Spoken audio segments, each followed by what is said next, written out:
Hey guys, and welcome back to another episode of Federico Talks Watches. Today, I'm once again answering your questions such as, is Rolex going to release a new GMT?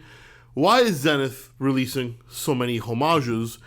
And most importantly, how do you, at least for me, how do I travel with my watches in the airport? All that and more in today's episode. Now, of course, before we get started, customary wristwatch check. Today I'm wearing my previous generation Breguet Marine Big Date. Absolutely love it. I think it's one of the most versatile sport watches ever. Definitely more of a dressy watch than a sport watch, but on rubber, it could pass. And also, guys, don't forget to check out delraywatch.com. We got some very cool watches lately, including a rose gold Lange 1 in fantastic shape for the best price in the United States.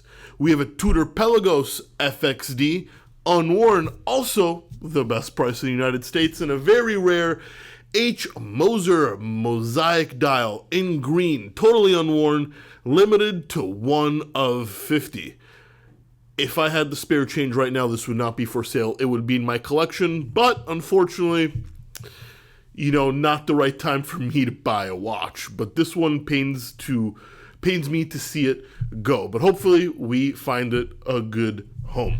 And guys, these questions were asked on my Instagram account at Federico Talks Watches. If you see the Q&A picture pop up, it happens a couple times a month. Feel free to ask your question. Please do not DM me. I do not answer them. Here are your questions. And if you see me looking down, of course, I'm not trying to be rude. I know I say it every video. However, full disclosure, I feel it is always rude to not look someone in the eye, even though there's no eye, it's just a camera, hence why I like to explain it.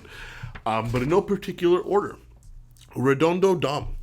Why do more companies not make PVD watches? Well, I actually do feel like there are a ton of PVD watches made. More companies should use DLC instead of PVD, even though DLC is more expensive.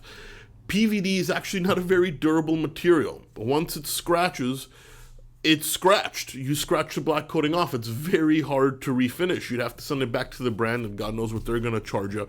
But that's the downside of PVD. Now, DLC can also scratch, but it is significantly more durable. PVD, while it is a very cool look, I would never get a super expensive watch in PVD because, well, you could damage it easily. Maddie's 146. Fed, what do you think of Zenith's business model with their Daytona and Royal Oak homages? Is it working for them or long-term damage them? I think it is working for them, but what do I think? I think it is exactly what Jean-Claude Bivet does. Now, Jean-Claude Bivet, no longer running the day-to-day at Zenith, was in charge of Zenith, and before that it was in charge of Hublot, and before that it was in charge of Blancpain. And he is the king of bringing back watch brands from the brink. He is not a watch designer. He is not a watchmaker. He is a genius marketer, and he knows what sells. You can love him, you can hate him. There's cases for both. But what did he do? He took two very popular models and made something similar, kind of like Hublot did with the Royal Oak.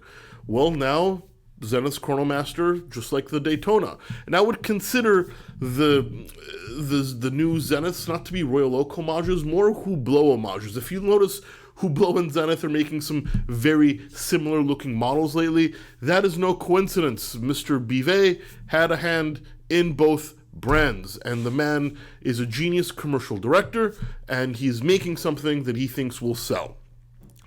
Is it going to hurt them long term? I don't think so. I think watch buyers can be very short-sighted. I think it has certainly done wonders for them in the short term. Long term, hard to tell though. Grey Wolf, do you think Tudor or Rolex will add to their GMT lineup? Rolex, I definitely do expect to expand their GMT lineup. They have the very obvious GMT Master Coke they have not re-released. Of course, they've re-released the Pepsi. Now the black one's discontinued. I do expect the black one to come in, but probably the Coke one is next because it's the obvious choice after the Pepsi. Now Tudor has this GMT movement that is only being used in the Tudor Pepsi GMT, so I kind of expect them to maybe release a black version, something with a little bit less color. I mean, it's a waste to have a movement with a function that's only used in one line of watch. You want to, business-wise, use it across multiple lines, so you give your buyers more options, and of course, more options for you to sell as well. So I do expect both of them to expand their lineup, even though there is no news of it yet. Hrishi 10. How does one get Daniel Roth watches? There doesn't seem to be any website or AD for them. Is it only gray market? Very simple reason. They are out of business. Bulgari bought Daniel Roth over a decade ago, maybe even 2 at this point. And they kept the name for a bit, and then they slowly transferred it into the Bulgari lineup with a dual-named watches, Bulgari Daniel Roth, and they just dropped Daniel Roth altogether, and now they're just Bulgari watches. How do you get a Daniel Roth watch? You have to get one pre-owned, so either from a gray market dealer, Chrono 24, or from a pre-owned dealer. But yeah, Daniel Roth is basically just Bulgari at this point. And Eduardo Martin. Hey Fed, I've seen you've been doing great. Thank you so much. I have a question about traveling with watches. How do you manage to pass through security? Do you have to take the watch off your wrist or not? This depends on the country. In one of those places where they have like the body scanner, not the metal detector, I don't take it off. Just empty out your pockets and whatever. If they do ask me to take it off, I don't generally put it through the x-ray. I generally hand it to them. I explain in a very quiet voice, this is an expensive watch. I don't feel comfortable putting it through the scanner.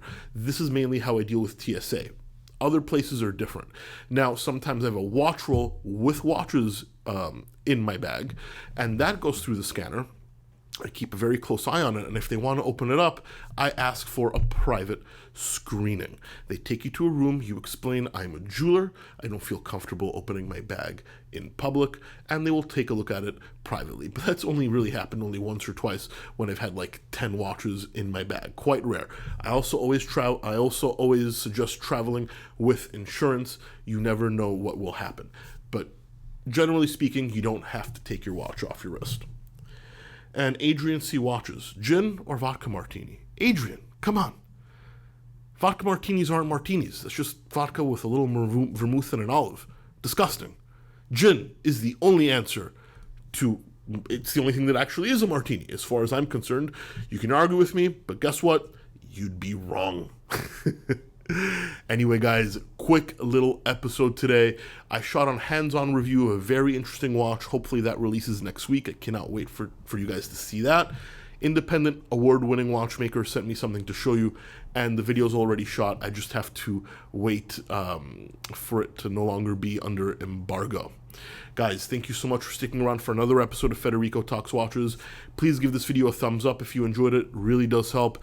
Don't forget to subscribe so you don't miss any more content. And of course, I'll catch you in the next one. Take care, guys.